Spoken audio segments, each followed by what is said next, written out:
खबरदार खबरदार किस एपिसोड में जुर्म, हैरत अंगेज और बेचैन कर देने वाली खबरें।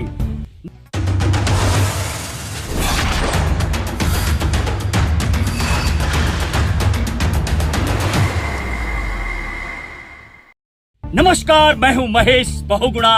आप देख रहे हैं खबरदार एपिसोड। आज के खबरदार एपिसोड में धामों के पुरोहित, पुजारी और पंडा समाज में क्यों मची खलबली और क्यों है रोष, और प्रधानमंत्री को भेजा है पत्र, क्या है उसमें खास, देखे मेरे सहयोगी की रिपोर्ट।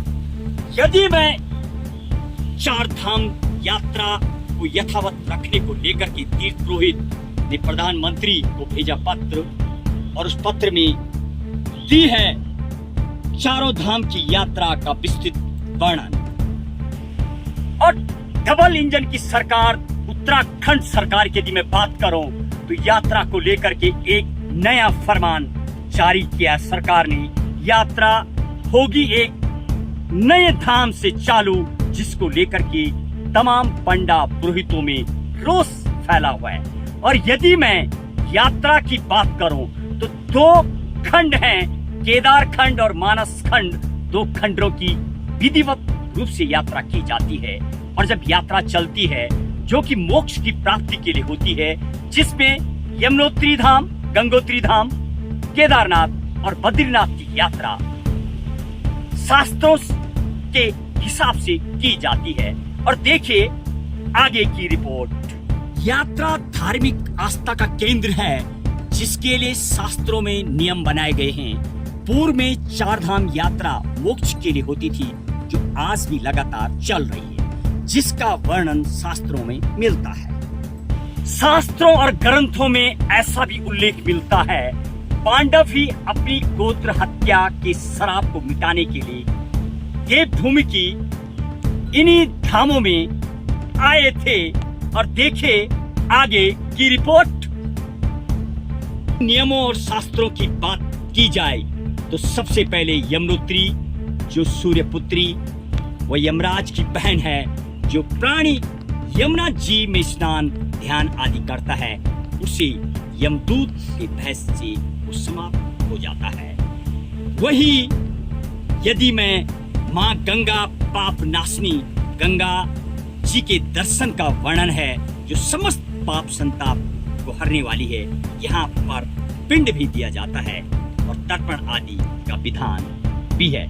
इसके बाद केदारनाथ धाम में भगवान भोले बाबा के दर्शन, और अंत में भोलेनाथ के इष्ट भगवान बद्रीनाथ यानी स्वयं नारायण, जो कि जीव को समस्त बंधनों से मुक्त कर मोक्ष प्रदान करता है, उसकी यात्रा की जाती है। यहीं पर अंतिम पिंड दान का विधान शास्त्रों में वर्णित है, और इसी जगह पर पांडवों ने अपने पितरों का श्राद्ध कर स्वर्ग रोहिणी होते हुए अपने शरीरों को छोड़कर मोक्ष को प्राप्त हुए थे।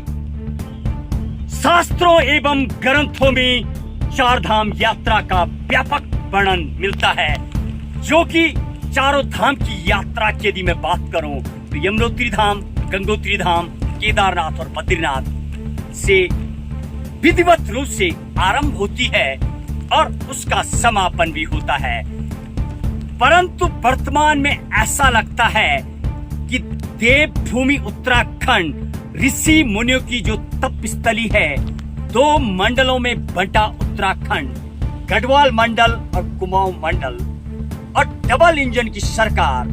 पूर्व में भी डबल इंजन सरकार त्रिवेंद्र सिंह रावत की जब सरकार थी, ऐसे ही कुछ चार धाम को लेकर के नया फरमान बनाया गया था, लेकिन सरकार को वापस लेना पड़ा था। पंडा समाज से लेके तमाम विद्वान जनों के रोष को देखते हुए सरकार ने फैसला वापस लिया था। और कहीं फिर वर्तमान की जो सरकार है, कहीं मंडल के हिसाब से शायद जो सियासीदान हैं और राजशाही हैं, कहीं राजनीतिक खेल खेलना चालू तो नहीं कर रहे हैं। फिर यहाँ पर कई लोगों की राजनीति में ऐसा मंडल की जगह उनके हाथों में थमा कमंडल, जो आज भी सियासी तान और राजनीति में पैरवी करने के लिए लगातार जनता के दरबार में भटक रहे हैं। तो कहीं ऐसा ही तो देखने को नहीं मिलेगा, और यदि ऐसा नहीं तो कई वर्षों अनादि और आदि काल से यात्रा के लिए बनाए गए नियमों और धामों की यात्रा पर सरकार मंडल के हिसाब से फैसला क्यों दे रही है? ये एक शास्त्रों और ग्रंथों का विषय है। कहीं ऐसा तो नहीं सरकार जो चेष्टा कर रही है ये शायद कुछ सरकार में नए बदलाव की ओर भी इशारा कर रहा है। बस आप रहिए सावधान और खबरदार। जब आप धामों की यात्रा करें तो अनादि और आदि काल से जो विधिवत से बनाए गए शास्त्रों में है उसी हिसाब से यात्रा करें तो शायद इस समाज के लिए और राजनीतिक और सियासी दानों के लिए भी शायद अच्छा ही होगा। बस आज के खबरदार में इतना ही। आप रहिए सावधान और खबरदार। खबरदार करना हमारा फर्ज, महफूज रहना आपकी तर्ज। जय हिंद, जय भारत।